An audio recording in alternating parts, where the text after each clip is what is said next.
தேவனே நான் ஓமதண்டையில்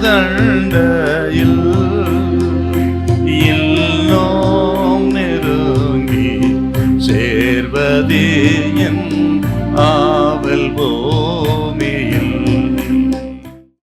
எபிரேயர் 3:19. ஆதலால் அவிசுவாசத்தினாலே அவர்கள் அதில் பிரவேசிக்க கூடாமற் போனார்கள் என்று பார்க்கிறோம். அவிசுவாசத்தினாலே அவர்கள் அதிலே பிரவேசிக்க கூடாமல் போனார்கள். 40 வருஷம் கஷ்டப்பட்டு வனாந்தரத்தை கடந்து வந்த ஜனம் கானானுக்குள் ஏன் போக முடியலன்னா அவர்களின் அவிசுவாசத்தினாலே. எதற்காக காத்திருந்தார்களோ அதை அவர்கள் அடைய முடியவில்லை. அவிசுவாசம் அடைய முடியாம செஞ்சிடும். மத்தேயு 13:58 அவருடைய அவிசுவாசத்தின் நிமித்தம் அவர் அங்கே அநேக அற்புதங்களை செய்யவில்லை.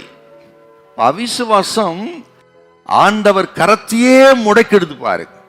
சுருக்கமாய் சொல்ல போனால் அவிசுவாசம் கர்த்தர் கிரியை செய்வதை தடுத்து விடுகிறது. அவ்வளவு பயங்கரமானதுங்க.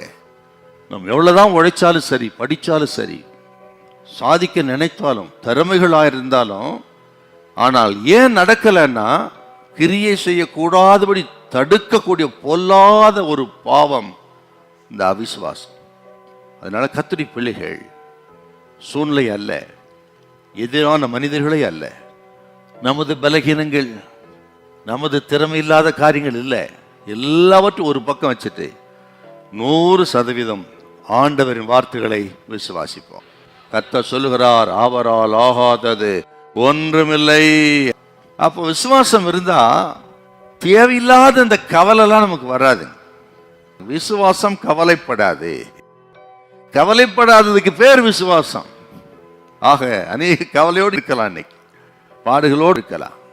கர்த்தர் சொல்லுகிறார், எல்லாவற்றையும் கர்த்தர் மேல் வைத்து அவர் ஆதரிப்பார்னு விசுவாசிங்க. நீதிமானை ஒருபோதும் தள்ளாட விடவே மாட்டார். அதனால 1000 பிரச்சனை இருக்கலாம், ஆண்டவரை நம்புவோம், விசுவாசிப்போம், எல்லாவற்றையும் தலைகீழாய் கர்த்தர் மாற்றுவார். கர்த்தர் சொல்ற வார்த்தை அப்படியே நம்பணும். இல்லைன்னா அவிசுவாசம் அனுபவிக்க முடியாம போயிடும். இன்னைக்கு ஆண்டவர் சொல்லுகிறார், ஏன் சார் நீங்க அனுபவிக்க முடியல? உங்கள் வருமானத்தை ஏன் அனுபவிக்க முடியல?